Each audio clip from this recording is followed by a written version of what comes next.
காவல்துறையில் 2ஆம் நிலை காவலர்களுக்கான அறிவிக்கை வெளியாகியுள்ள நிலையில் தேர்வுகளுக்கான வயது வரம்பை உயர்த்த வேண்டும் என பாமக நிறுவனர் ராமதாஸ் வலியுறுத்தியுள்ளார்.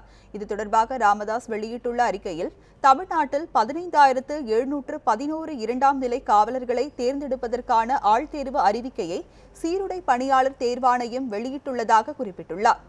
இதற்கான வயது வரம்பு லட்சக்கணக்கானோரின் வேலைவாய்ப்பை பறிக்கும் வகையில் நிர்ணயிக்கப்பட்டுள்ளதாக குற்றம் சாட்டியுள்ள அவர், இப்பணிக்கு 1993ஆம் ஆண்டு ஜூலை 1ஆம் தேதிக்கு பிறகும் 1999ஆம் ஆண்டு ஜூலை 1ஆம் தேதிக்கு முன்பாகவும் பிறந்திருக்க வேண்டும் என அறிவிக்கப்பட்டுள்ளதாகவும் சுட்டிக்காட்டியுள்ளார்.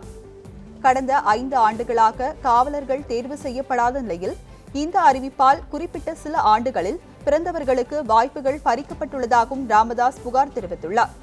இதனால் இளைஞர்களுக்கு ஏற்பட்ட இழப்பை ஈடு செய்யும் வகையில் காவலர் பணிக்கான அதிகபட்ச வயது வரம்பை 5 ஆண்டுகள் உயர்த்த வேண்டும் என்று ராமதாஸ் வலியுறுத்தியுள்ளார்.